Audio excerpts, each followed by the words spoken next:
Welcome back to the deep dive.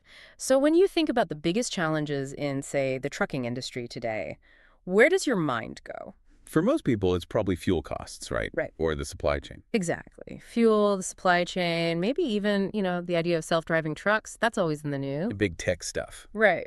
But the sources we've gathered for today, they point to a crisis that's, well, it's much more human. It has almost nothing to do with technology, actually. All about people. It is. It's about the people leading the fleets.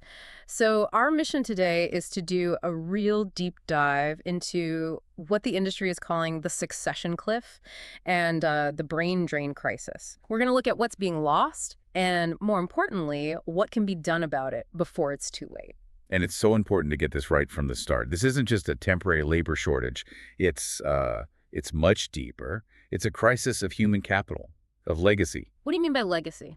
Well, you have this mass exodus happening. We're talking founders, people who built these companies with their bare hands, veteran fleet managers, dispatchers who've been in the chair for decades. All that experience. All of it. And it's just walking out the door. The immediate risk is, of course, things stop working. But the real long-term danger is losing the company's soul. Its competitive edge. It's a crisis of continuity. Okay, so let's unpack this dual crisis then, because the two ideas are linked. Let's start with the succession cliff. How do the sources define that?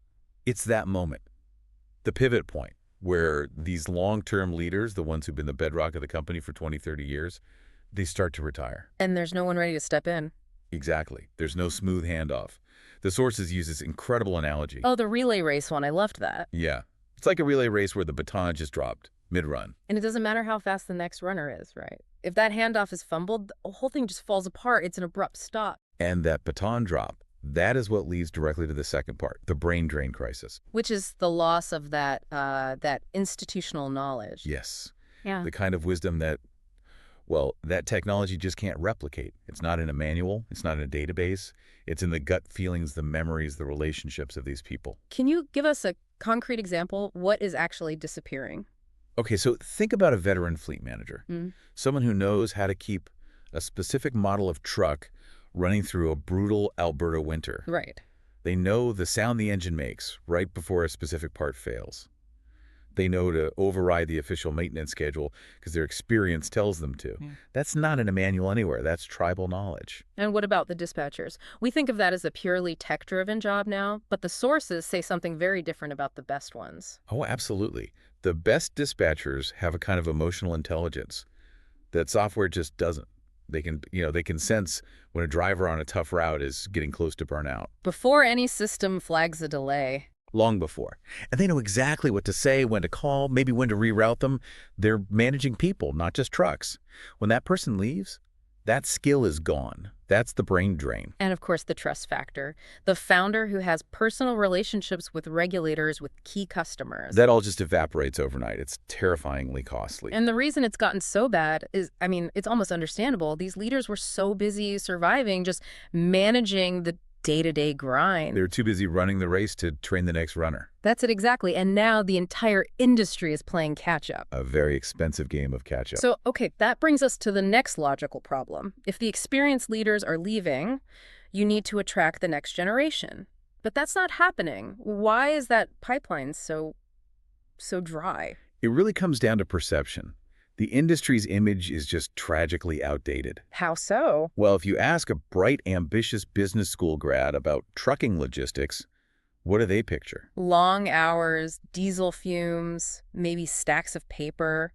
Exactly. Outdated management. So, of course, they're drawn to the glamour of tech startups or finance. It's a powerful cultural barrier. But let me push back on that a little. Is the perception really that disconnected from the reality? Or are some fleets just failing to market themselves? Or maybe failing to compete on salary and work-life balance with, Silicon Valley? That is a fantastic question, and it's one that every single fleet has to answer for itself. But the sources we've looked at argue pretty strongly that the disconnect is huge. The modern logistics world is incredibly high-tech. Well, more than people realize. Way more. We're not just talking about a GPS tracker on a truck. We are talking about fleets that use machine learning for supply chain modeling. They're using predictive maintenance AI that can anticipate a mechanical failure weeks before it happens. So the job of a fleet leader has completely changed. It's not the old school grizzled expert who can fix an engine by hand anymore. Not at all. The modern leader is managing huge data sets. They're making strategic decisions. They're guiding teams with vision. And this is the real aha moment in the research. Go on. The brain drain crisis doesn't just demand new managers.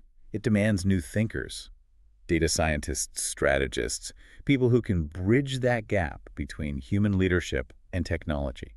And that leads us right into the heart of it, doesn't it? The unseen struggles of this human handoff. We talk about succession in terms of metrics and goals. Right. Who can hit the quarterly numbers? But the research is clear that this is intensely personal. It's emotional. It is so personal. For a founder, I mean, their entire identity is wrapped up in the company they built. Handing over control isn't a business transaction. It feels like they're severing a part of themselves. So they struggle to find someone they really trust. Who would they trust with their baby? It's the difference between handing someone the keys to your car and handing them the keys to your home. That's a great way to put it. And that emotional barrier, that reluctance, is why the baton gets dropped.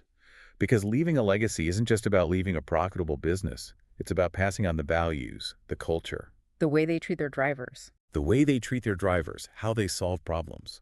The purpose that drove the company for 40 years. And the sources all agree on this one point. What's that? Those human elements. You can't download them. You can't write them in a memo.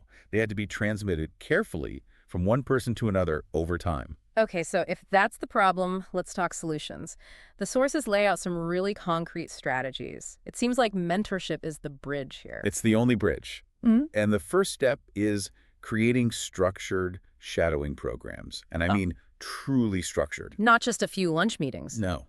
This is pairing a young professional with a senior leader for, say, a year, 18 months.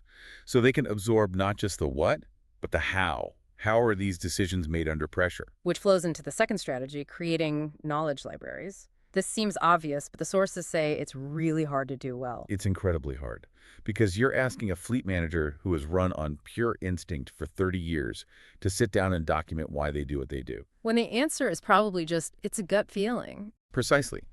So the company has to drive this. They have to provide the resources to extract that knowledge, not just leave it to the person who's retiring. It's a huge organizational commitment. Okay, so strategy 3 seems to tackle the perception problem head on, developing structured leadership pipelines. Yes, this is crucial for attracting talent. You have to show them a clear path, a real career.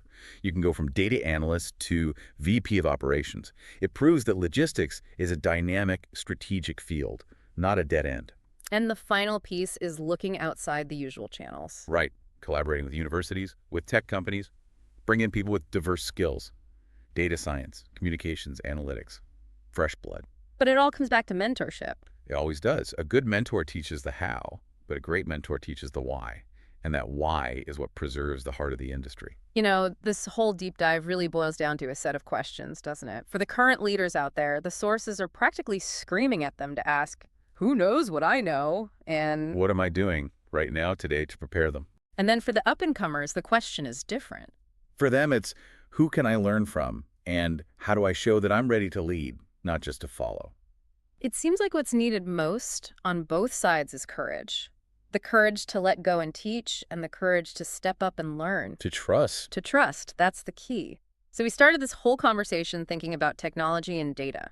And we're ending it by talking about trust and legacy. The paradox is just so clear.